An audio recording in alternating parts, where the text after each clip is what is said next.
Hello, beautiful butterflies. Okay, it's time for another. It's time for another hot take.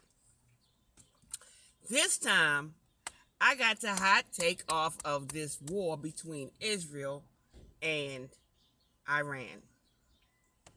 First of all, I would think that after what occurred on October the 7th a couple years ago, and you've been at war with Gaza for like the last 2 years or year and a half or whatever, that you will have your hands full and not be trying to start nothing up nowhere else.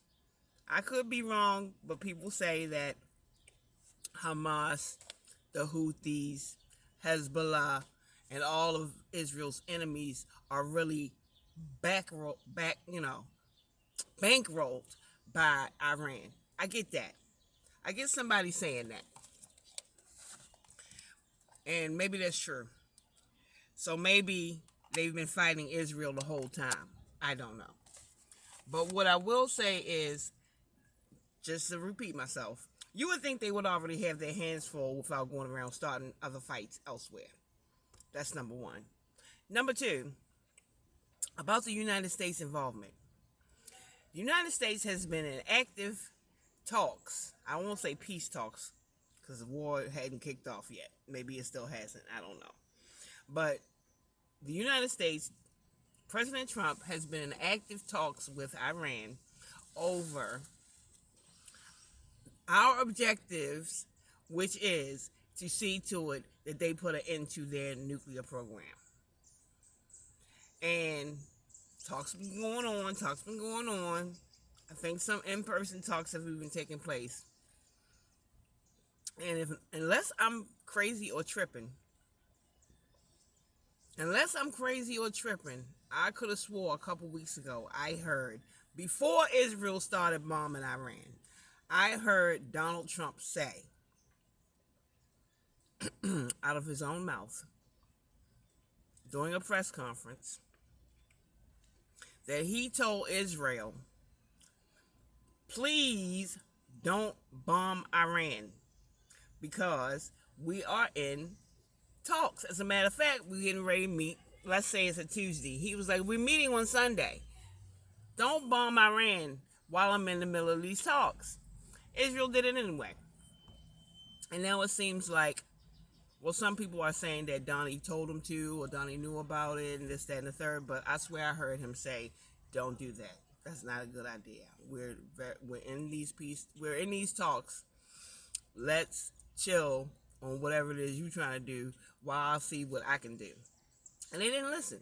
And now it appears that Donnie is like totally on board with bombing them, to the point where they get rid of the nuclear capabilities. This is wild because, number one, we already lost the Iraq war, the last one we fought. I'm not 100% sure if we lost the one from before that, because remember, we went to war in Iraq twice. We had Operation Desert Shield and Operation Desert Storm. We didn't do too good in either one of those, honestly. We just lost a war in Afghanistan, in my opinion.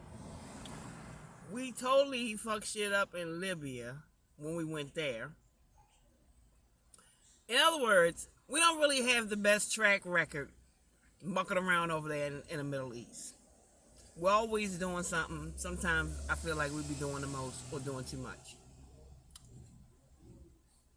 But I have a particular feeling about this. That, okay, MAGA, that's me.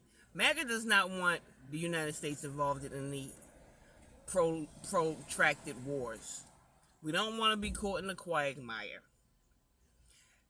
We lost against Iraq, and Iran is way more of a formidable force, or supposedly, right? They might be a paper tiger at this point. But Iran is at least way bigger than Iraq. And Donald Trump wants to support Israel in trying to, number one, destroy their nuclear capabilities, and number two, potentially enact a regime change. All of this is very sticky. I swear, I don't know what to say.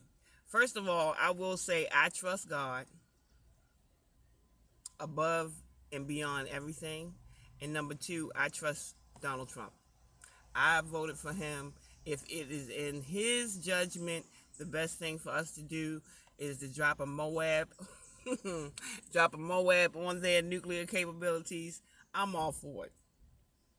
He's even come out and said that he knows where the daggone supreme leader lives, which might be like, yo, you might not survive this. And in that case, that's your regime change. And that's not the same as saying I am going to war. That's not the same as what we did in Iraq. And Donnie dropped a M.O.A.B. in his first term. And we didn't go to war afterwards. I just don't know. The problem is, if you do that, if you go in there and destroy their nuclear capabilities and or take out their supreme leader, the Ayatollah. First of all, let me just start right here. When Iran had the Shah, which was a regular guy who had a regular country with regular culture, just like America probably pretty much, the United States deposed him, and that's how we got the Ayatollah. So if they go in there and blow stuff up and kill the Ayatollah, I just want to know what's next. And is it going to be worse? I also would want to know, one of my neighbor's dog is outside by herself. I should open the gate. Wait a minute. Anyway, Raven, are you okay? Oh, yeah. If he's listening to me, that means the owner ain't around. Anyway, I digress. Pardon me. Yeah, what's next? What's China going to do? What's Russia going to do? Something? Nothing? Is that going to invite somebody to drop a bomb on us? Which is always a consideration, but it's even more of a consideration now because, I mean, you know that song by Alicia Keys where she says this girl is on fire? My version of that now is, this world is on fire. This world is on fire. Shit is blowing up all over the place. We got our own domestic blow-ups happening. Coast to coast. And then you got Israel trying to open up a war on multiple fronts. Israel is now I don't know if it's the tiniest country in the world, but Israel don't even have enough people to really go to war. Or weapons. If they're going to do something, they need to lean very heavily on the United States. And I don't even want to say if they're going to do something because they're doing something already. And, like I said, Donald Trump told them not to do it. So, this is one hot take right here tonight, and it's Thursday, the night before Juneteenth, a phony holiday, which could be another video. Thursday, June 18th, we're going to see what we're going to see. Because it's out of the realm of if Israel does something. They've been already bombing Iran. Iran been bombing them back.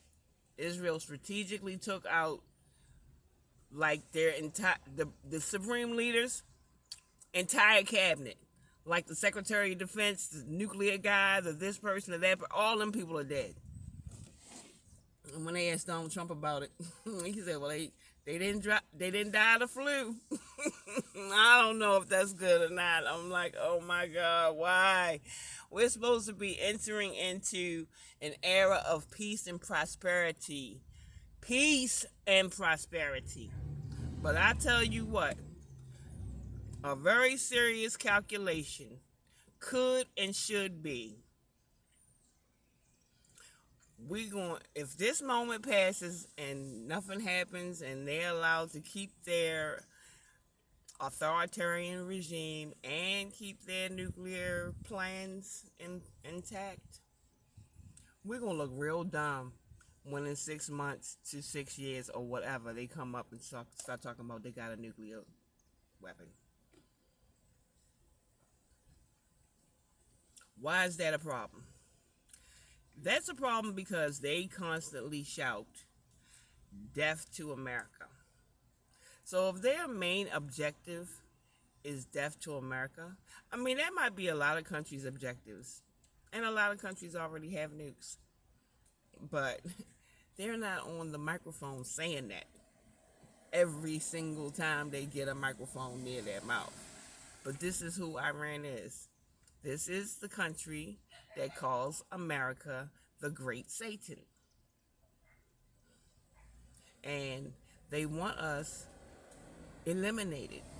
They're not the only country that wants us eliminated, but they're the ones that ain't scared to get on the mic and say it. So this is a very serious time. We're going to see what happens. And I guess if I have any more hot takes, I'll hit you up. Thank you so much for watching. Don't forget to like, subscribe, hit the notification bell, leave a comment, and share. Peace.